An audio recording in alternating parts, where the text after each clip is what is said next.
ADRE আৰু বিভিন্ন পৰীক্ষাৰ ৰিজাল্ট আৰু নিযুক্তি পত্ৰ আমি 10 অক্টোবৰত দিবৰ বাবে সিদ্ধান্ত লৈছিলোঁ। কিন্তু যোৱা কেইদিনমানৰ ঘটনা প্ৰবাহ আৰু গুৱাহাটী হাইকোৰ্টৰ এটা ৰায়ৰ বাবে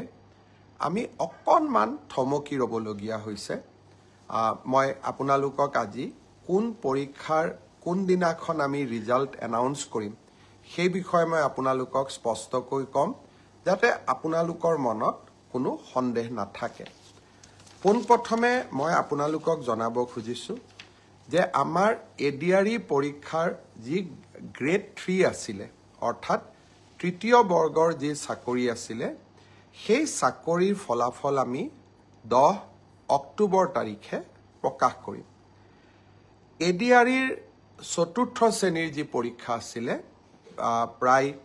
5000 পদ আছিলে, এই পৰীক্ষাৰ ফলাফল আমি 15 অক্টোবৰ তাৰিখে ঘোষণা কৰিম।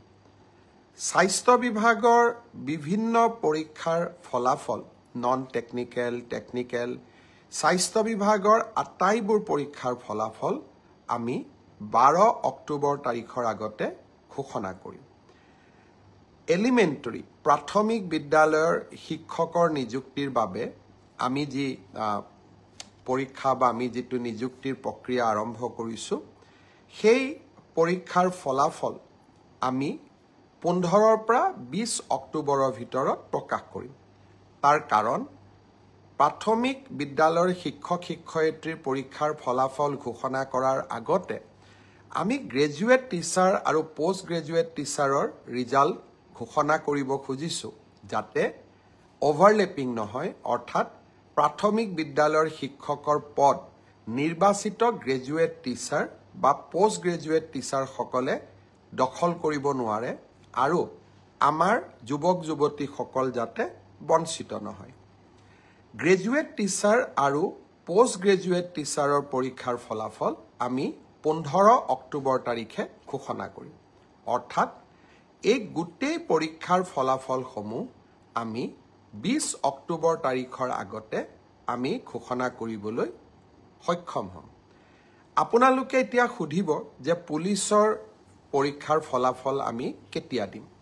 সাব ইন্সপেক্টৰৰ ৰিজাল্ট বা ফায়াৰ ব্ৰিগেড আদিৰ ৰিজাল্ট আমি 10 অক্টোবৰ তাৰিখে দিম বা তাতকৈ আগতে দিম। কিন্তু AB আৰু UB কনিষ্টবলৰ ৰিজাল্ট দিয়াৰ ক্ষেত্ৰত গুৱাহাটী উচ্চ ন্যায়ালয়ে এটা আমাক সাময়িকভাৱে বাধা আৰোপ কৰিছে। আমি আশা কৰোঁ সেই বাধা আৰোপ অতিক্ৰম কৰি, অৰ্থাৎ উচ্চ ন্যায়ালয়ক সন্তুষ্ট কৰি আমি এই মাহৰ ভিতৰতে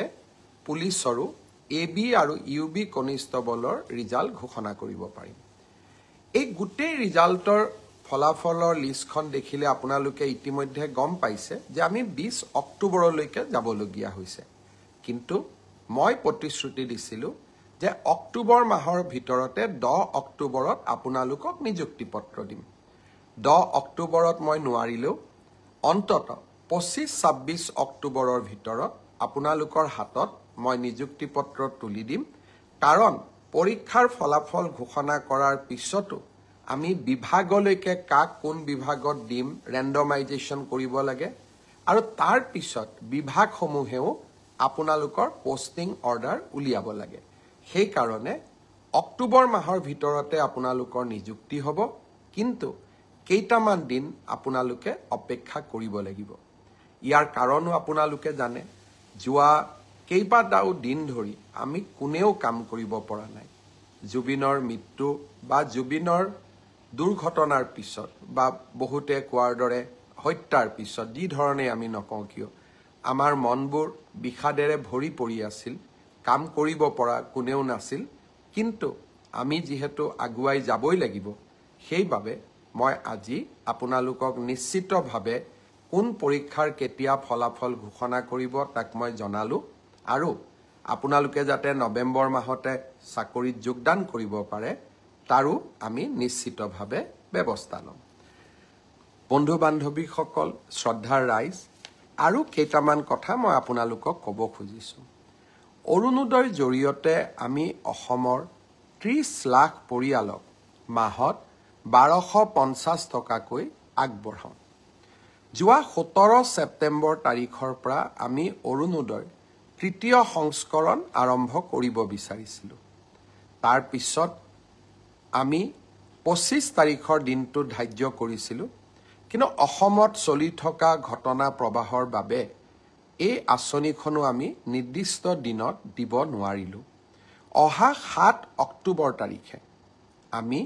আপোনালোকৰ হাতত অৰুণোদয় তুলি দিম আৰু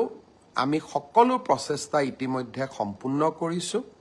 7 তাৰিখে নিশ্চিতভাৱে অৰুণোদয় তৃতীয় সংস্কৰণৰ সুবিধা 30 লাখ আই মাতৃয়ে লাভ কৰিব আৰু আমি তাৰ পিছত প্ৰতি মাহে নিৰন্তৰ কৰি আপোনালোকক এই পুঁজি যোগান ধৰি যাম। ঠিক সেইদৰে নিযুত মইনাৰো আমাৰ অসমৰ প্ৰায় 3.5 লাখ ছাত্ৰীয়ে এইবাৰ নিযুত মইনা আঁচনিৰ সুবিধা লাভ কৰিব। নিযুত মইনা আঁচনিৰো আমি যিহেতু প্ৰথম কিস্তিৰ ধন আমি চেক যোগে দিওঁ, বেংকক আমি চেকসমূহ বনাব দিছোঁ। নিযুত মইনা আঁচনিৰো প্ৰথম কিস্তিৰ ধন আমি 10 পৰা 15 অক্টোবৰৰ ভিতৰত সকলোৰে হাতত তুলি দিম আৰু তাৰ পৰৱৰ্তী মাহৰ পিছত সকলোৱে বেংক যোগে নিযুত মইনা আঁচনিৰ ধন লাভ কৰি থাকিব। এডিআৰিৰ ওপৰত আপোনালোকৰ প্ৰশ্ন আছিলে, অৰুণোদয়ৰ ওপৰত আপোনালোকৰ প্ৰশ্ন আছিলে, নিযুত মইনাৰ ওপৰত আপোনালোকৰ প্ৰশ্ন আছিলে। মই চেষ্টা কৰিছিলোঁ যাতে আজি ফেচবুক লাইভৰ জৰিয়তে গোটেইখিনি উত্তৰ দিব পাৰোঁ। শ্ৰদ্ধা ৰাইজ, যোৱাকালি BTCৰ নিৰ্বাচন সম্পূৰ্ণ হ'ল। এয়া প্ৰথমবাৰৰ বাবে বড়োভূমিত নিৰ্বাচন অনুষ্ঠিত হ'ল, যি নিৰ্বাচনৰ পূৰ্বেও হিংসাত্মক ঘটনা সংঘটিত হোৱা নাছিলে, নিৰ্বাচনৰ সময়তো হিংসাত্মক ঘটনা সংঘটিত নাই হোৱা আৰু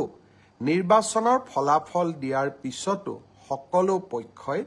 ক্ৰীড়া সুলভ মনোভাৱেৰে পৰীক্ষাৰ ফলাফল যেনেকৈ আমি গ্ৰহণ কৰোঁ, নিৰ্বাচনৰ ফলাফলো তেনেকৈ আমি গ্ৰহণ কৰিছোঁ। মই বড়োভূমিৰ ৰাইজলৈ পুনৰ এবাৰ অভিনন্দন জনাইছোঁ আৰু BPF দলৰ মুৰব্বী হাগ্ৰামা মহিলাৰীক তেখেতৰ বিজয়ৰ বাবে অভিনন্দন জ্ঞাপন কৰিছোঁ। ভাৰতীয় জনতা পাৰ্টীয়ে আকাংক্ষিত ফল লাভ কৰিব নোৱাৰিলে। আমি 5খন আসনত জয়লাভ কৰিলোঁ আৰু 5খন আসনত আমি 150ৰ পৰা 600 ভোটৰ ব্যৱধানত হাৰিবলগীয়া হ'ল। মূল কাৰণ এইটোৱেই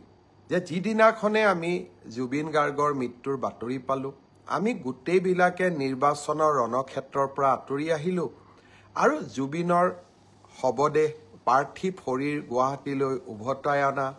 পোষ্টমৰ্টেম, শ্ৰদ্ধাঞ্জলি আৰু শেষকৃত্য সম্পন্ন কৰ্তব্যৰ তাগিদাত আমি নিৰ্বাচনৰ ৰণভূমি তাতেই এৰি থৈ উভতি আহিলোঁ। আকাংক্ষিত ফল লাভ কৰিব নোৱাৰিলোঁ, কিন্তু আমি সকলোৱে জানো যে কৰ্তব্যৰ আহ্বানতকৈ জীৱনত আন একোৱেই ডাঙৰ হ'ব নোৱাৰে। যদিও আমি কৰ্তব্যৰ আহ্বানৰ বাবে কেইটামান চিট হেৰুৱাবলগীয়া হ'ল, আমাৰ এই সামান্য ত্যাগে জুবিনৰ শেষ যাত্ৰাক অধিক মহিমাময় কৰি তুলিছিলে। ৰাইজক আমি বিভিন্ন প্ৰকাৰে সেই সময়ছোৱাত ৰাইজৰ লগত থিয় হৈ থাকিব পাৰিছিলোঁ। সেয়ে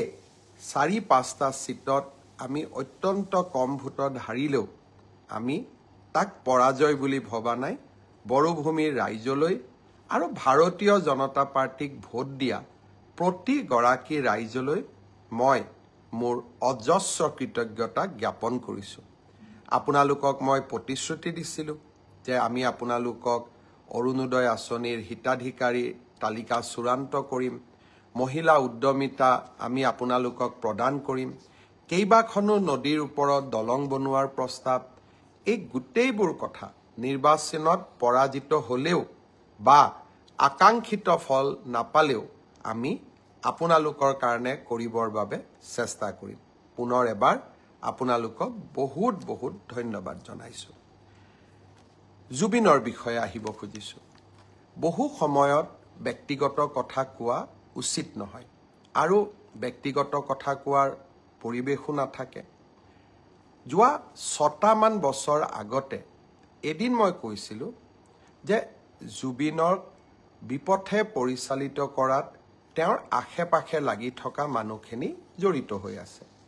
6 বছৰ আগতে মই কি কৈছিলোঁ সি এতিয়াও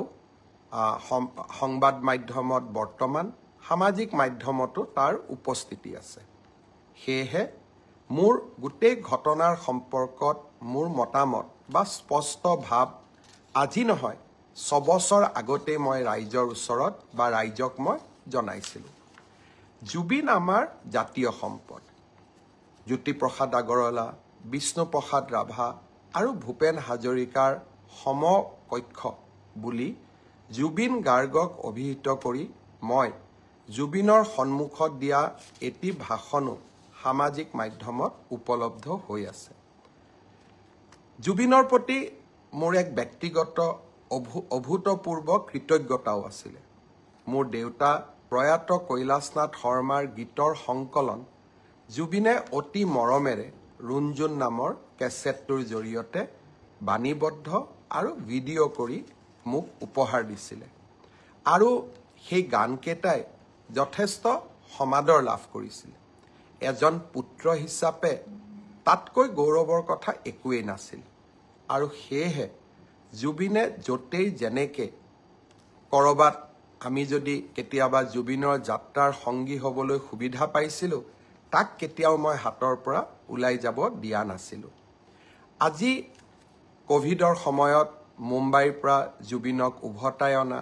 ডিব্ৰুগড়ৰ পৰা বিশেষ বিমানেৰে নতুন দিল্লীত গ্ৰীণ কৰিডৰ বনাই জুবিনৰ চিকিৎসাৰ ব্যৱস্থা কৰা, জীৱনৰ কেইবাটাও গুৰুত্বপূৰ্ণ অধ্যায়ৰ মই সাক্ষী হৈ থকাৰ সুযোগ পাইছিলোঁ। মোৰ একো কণ্ট্ৰিবিউশ্যন নাছিলে, কিন্তু মই সাক্ষী হৈ থাকিব পাৰিছিলোঁ। সেয়েহে কোনো এজন জুবিন অনুৰাগীতকৈ মই নিজকে কম অনুৰাগী বুলি নাভাবোঁ আৰু বেছি বুলিও নাভাবোঁ, কাৰণ আমি সকলোৱে জুবিনক ভাল পোৱাৰ অধিকাৰ আছে আৰু অধিকাৰ থাকিব। জুবিনক আমি গীত মাত আৰু সংস্কৃতিৰ মাজেৰে আমি সকলো গৌৰৱী অসমীয়াই আমি জীয়াই ৰাখিম। জুবিনৰ ঘটনাৰ ন্যায় লাগে। ৰাইজৰ দৃষ্টিত আৰু বিভিন্ন পুলিচৰ হাতত অহা নথি পত্ৰৰ দৃষ্টিভংগীৰ পৰা শ্যামকানু মহন্ত, সিদ্ধাৰ্থ শৰ্মা আৰু কেইবাজনকো আমি বহুত কথা সুধিব লাগিব। আইনে আইনৰ ৰাস্তা ল'ব। মই আজিৰ এই ফেচবুক লাইভৰ জৰিয়তে শ্যামকানু মহন্ত আৰু সিদ্ধাৰ্থ শৰ্মাক ক'ব বিচাৰোঁ যে আপোনালোকে জনতাৰ ধৈৰ্যৰ সৈতে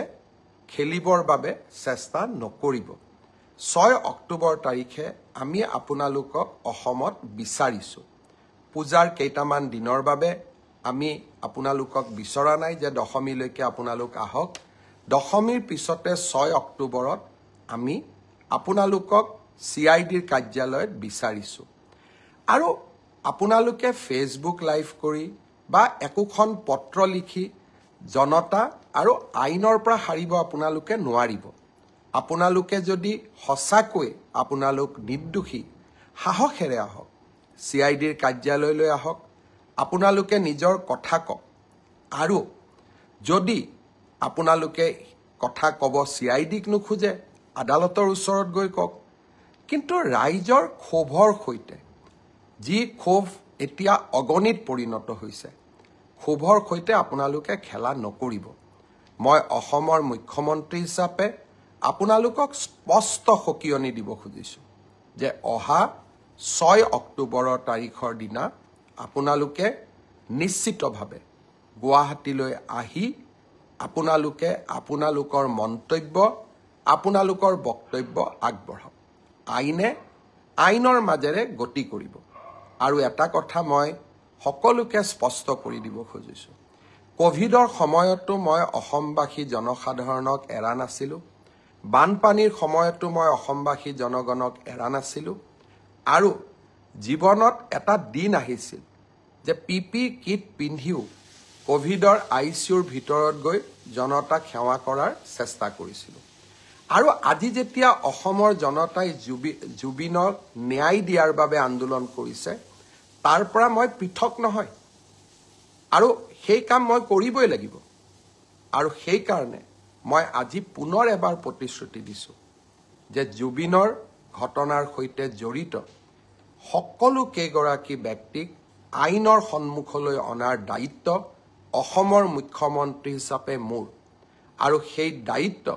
মই কৰ্তব্য নিষ্ঠাৰে সৈতে পালন কৰিম দায়বদ্ধতাৰে সৈতে মই পালন কৰিম আগতেও বহু এনেকুৱা ঘটনা হৈছে আসামী কেতিয়াবা দুটা দিন পলাই থাকে কিন্তু আইনৰ হাত বহু দীঘল আইনৰ ধৈৰ্য আছে আৰু আইনে কেনেকৈ আগবাঢ়িব লাগে তাৰ বিষয়ে আইনে জানে আৰু আইনে কাকো ৰেহাই নিদিয়ে অসম পুলিচে বিভিন্ন সময়ত প্ৰমাণ কৰিছে শিশুৰ বলাৎকাৰৰ ঘটনাৰ পৰা গড় হত্যাৰ আসামীলৈকে অসম পুলিচে ইতিমধ্যে প্ৰমাণ কৰিছে যে অসম পুলিচে সময়ত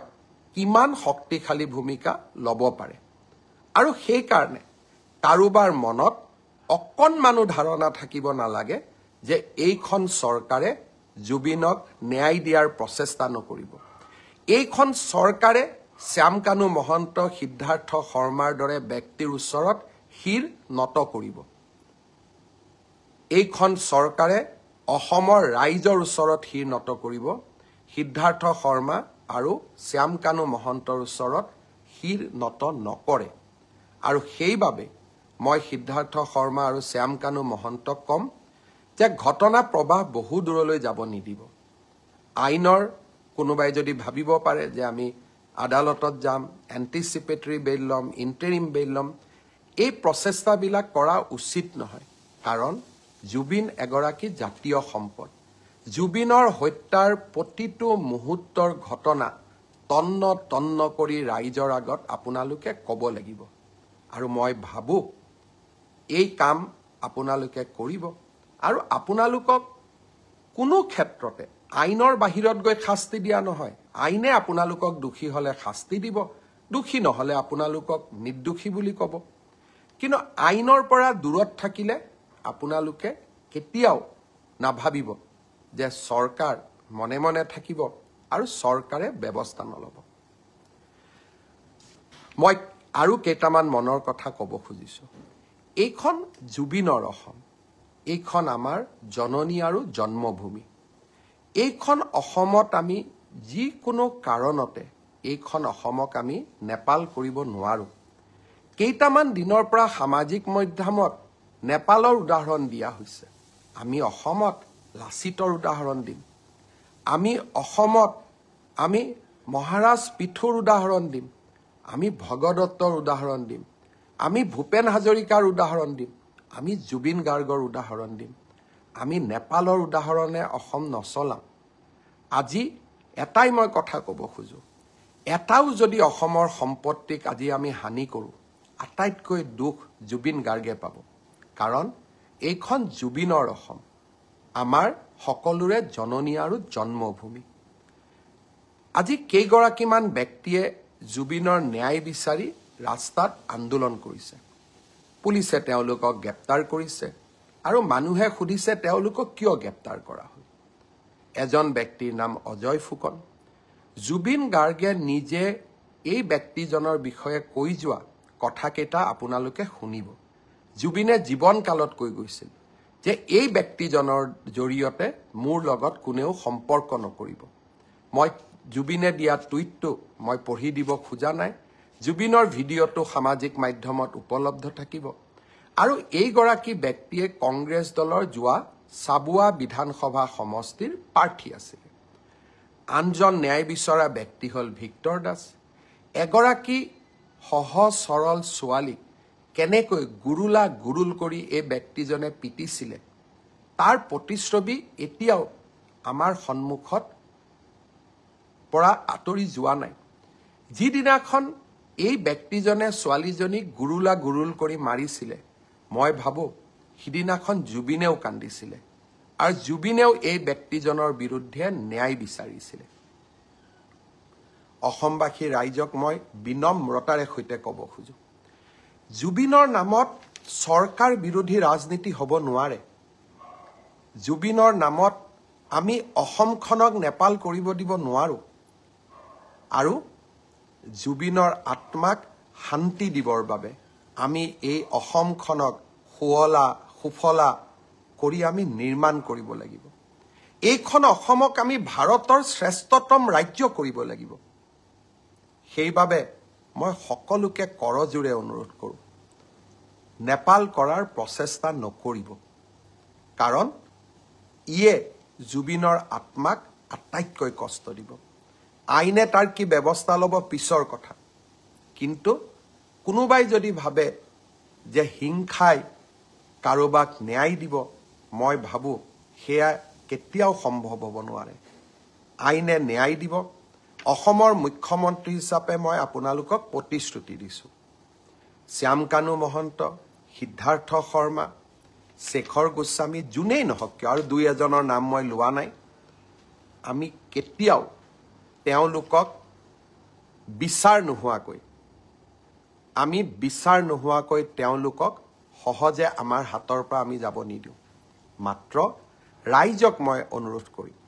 আপোনালোকে আইন হাতত নল'ব পুলিচ আছে আৰু অসম পুলিচে যোৱা 5টা বছৰত কৰি অহা কাম আপোনালোকে দেখিছে কাজিৰঙাত এটাও গড় হত্যা নোহোৱা হ'ল শিশুক ঢিঙৰ ঘটনা জানে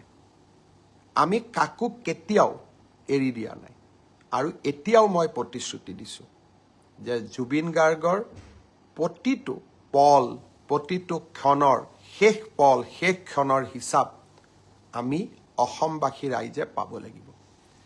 ধৈৰ্য আমাৰ থাকিব লাগিব কাৰণ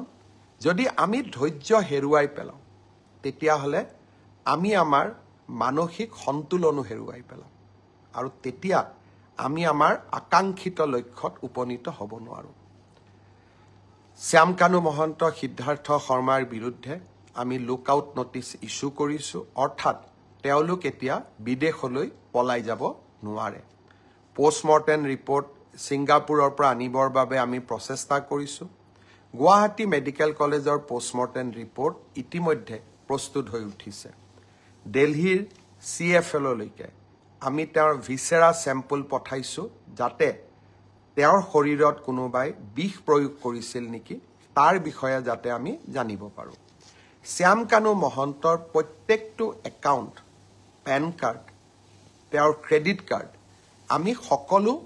ফ্ৰিজ কৰিছোঁ যাতে তেওঁ বহু দিনলৈ বাহিৰত থাকিব নোৱাৰে আৰু 6 অক্টোবৰৰ দিনাখনলৈকে যদি সিদ্ধাৰ্থ শৰ্মা আৰু শ্যাম কানু মহন্ত নাহে অসম পুলিচে আপ্ৰাণ প্ৰচেষ্টা কৰিব তেওঁলোক য'তেই আছে তাৰ পৰা আমি উভতাই অসম ভূমিলৈ লৈ অহাৰ বাবে আৰু আপোনালোকৰ হাততো কিবা তথ্য থাকিলে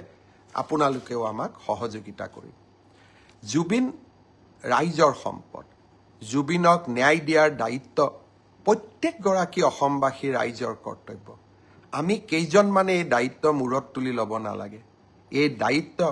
3 কোটি অসমৰ জনতাই আজি মূৰত তুলি লৈছে আৰু জনতাৰ প্ৰতিনিধি হিচাপে এই দায়িত্ব মই নিষ্ঠাৰে আৰু সততাৰে সৈতে পালন কৰিম প্ৰতিটো মুহূৰ্ত আজি কোনোবা এজন বেলেগ সিদ্ধাৰ্থ শৰ্মা আহি পাব দিল্লীত আমি উৰা বাতৰি উলিয়াই দিম যে 10 বিত বহি থকা ব্যক্তি এইজনেই হয় দুটা আৰু এটা উৰা বাতৰি উলিয়াই দিম শ্যাম কানু মহন্ত গুৱাহাটীতে বহি আছে মই ভাবো উৰা বাতৰি আমাৰ মনবোৰ অশান্ত কৰিব এখন জুবিনৰ হকে কাম কৰা নিষ্ঠাৰে কাম কৰিব বিচৰা চৰকাৰ আৰু অসমৰ মুখ্যমন্ত্ৰী আপোনালোকৰ লগত আছে যিদিনাখন মই বিফল হ'ম সিদিনাখন আপোনালোকে মোক শাস্তি দিব কিছুমানে কৈছে যে 26ত ভোট নিদিও